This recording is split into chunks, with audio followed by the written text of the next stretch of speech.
बिस्मिल्लाहिर्रहमानिर्रहीम। अस्सलाम वालेकुम नाज़रीन, मैं हूं आपका मेज़बान लियाकत राजपर। आप देख रहे हैं Liaquat Rajpar official YouTube channel.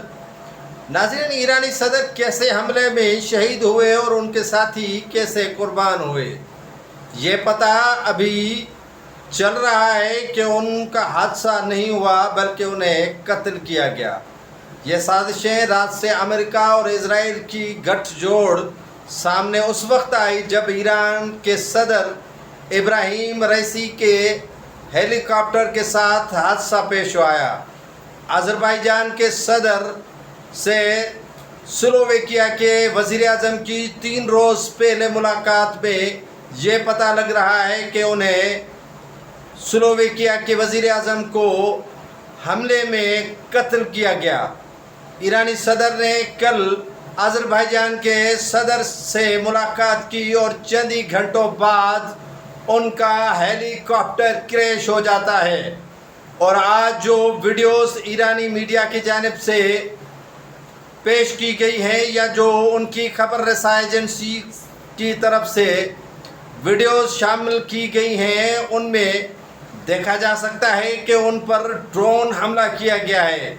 ईरानी सदर इब्राहिम रईसी के हेलीकॉप्टर पर ड्रोन हमला होता है और उसी ड्रोन हमले के नतीजे में ईरानी सदर जाम शहादत नोश करते हैं। ये ईरान के कुर्बानियों का सिलसिला आज से शुरू नहीं हुआ है बल्कि इनकलाब इस्लामी ईरान के बाद उन पर कई हमले हुए और उनके साइंसदान हो, जनरल हो या मुंतखब नुमाइंदे हो, उन पर हमले किए जाते हैं और उन्हीं हमलों में उन्हें शहीद किया जाता है। आज इब्राहिम रईसी और उनके जो साथी शहीद हुए थे उनकी नमाज जनाजा अदा कर दी गई। सुप्रीम लीडर आयतुल्लाह अली खामनई ने जनाजे नमाजों की इमामत की और उन्हें एक कत्ल करार दिया और साजिश इजराइल और अमेरिका की गठजोड़ थी। ये मैंने रात भी कहा था कि इसराइल और ईरान के तनाज़े में इस्लामी ममालिक जिन्होंने एक फ़ौज बनाई थी और इस्लामी ब्लॉक बनाने की जो कोशिशें की गई थी, वो फ़ौज शायद नाश्ता करने गई है या ईरान की हिमायत में जो इस्लामी ममालिक का ब्लॉक बना था, 54 इस्लामी ममालिक था, वो कहाँ गया है? वो उम्मत मुसलमान की अफवाज कहाँ गायब है? जो ईरान तन्हा फ़लस्तीन हो, लुबनान हो या इस्लाम के जितने भी मुसलमानों के ममालिक हैं उनके ख़िलाफ़ होने वाली साजिशों का ईरान डटकर मुकाबला करता है और उन्हीं पादाश में ईरान को बड़ी कुर्बानियाँ देनी पड़ती हैं। ईरान के सदर या ईरान के वज़ीर ख़ारजा हो या अफवाज के अहम लीडर कासिम सुलेमानी हो, उनकी कुर्बानियाँ किसी कीमत पर रायगान नहीं जाती है। इस्लामी मुल्कों में वाहिद ईरान मुल्क है जो इन मामलात को बड़ी गहरी नज़र से देखता है। फ़लस्तीन के अलावा किसी और रियासत की जानिब से ईरान के साथ इजहार यकजहती नहीं किया गया। पाकिस्तान में भी यौम शोक मनाने की जो भयानक ढोंग रचाया गया था उस पर बड़ा ही अफसोस किया जा सकता है।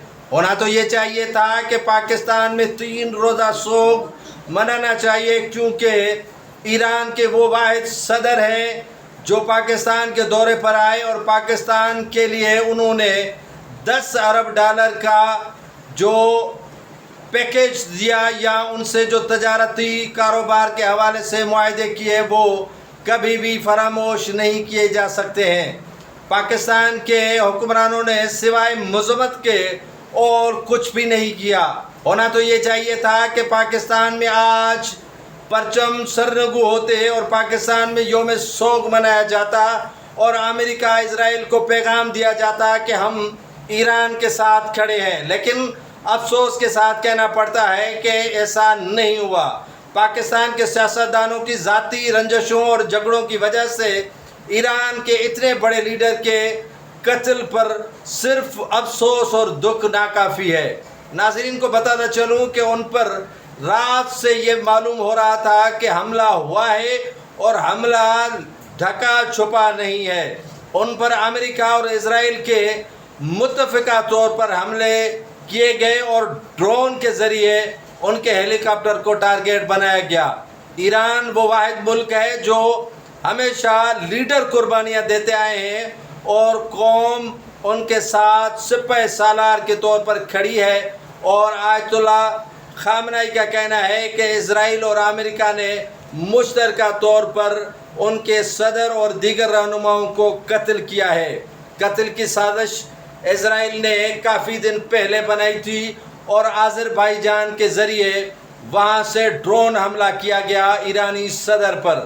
آذربائیجان کے صدر سے سلوواکیہ کے وزیر اعظم نے چند روز پہلے ملاقات کی تھی، تو 3 روز قبل ان پر حملہ کیا گیا اور حملے میں وہ مارا گیا۔ کل ایرانی صدر آذربائیجان کے صدر سے ملاقات کرنے کے بعد چند ہی گھنٹوں کے اندر ان کا جہاز کریش ہوتا ہے، اور ان پر آج جو فوٹیجز دکھائے جا رہے ہیں ان پر یہ دیکھا جا سکتا ہے کہ ایرانی صدر کو ڈرون حملے کے ذریعے ٹارگیٹ کیا گیا ہے۔ امت مسلمہ کی وہ فوج جو 54 ملکوں نے مل کر بنائی تھی وہ کہاں غائب ہو گئی ہے؟ یہ ایک سوال اپنی جگہ پر موجود ہے۔ جو دعوے دار بنتے ہیں اسلام کے، ٹھیکیدار بنتے ہیں اسلام کے، فلسطینیوں کے نہتے قتل عام پر خاموشی اور ایران کے صدر سمیت کئی رہنماؤں کے قتل پر مجرمانہ غفلت، یہ ایسا لگتا ہے کہ ان کی بھی باری کبھی آ سکتی ہے۔ ایران تو اپنا وقت نبھا کر جائے گا، لیکن وہ خوش بھی نہ ہوں کہ جن کے ابھی آرام کے دن ہیں، لیکن سکون اسرائیل ضرور ان کا جو ہے وہ ختم کرے گا اور انہیں ٹینشن ضرور دے گا، کیونکہ ٹارگیٹ صرف ایران نہیں ہے، جتنے بھی اسلامی ممالک ہیں وہ اسرائیل امریکہ کے ٹارگیٹ ہیں۔ جب بھی کوئی واقعہ ہوتا ہے، جب بھی کوئی واردات ہوتی ہے، اس کے پیچھے یقیناً امریکہ اور اسرائیل کا ہاتھ ہوتا ہے، اور ان کے چوکیدار وہی چور ہوتے ہیں جو لبادہ اڑا ہوا ہے اسلام کا۔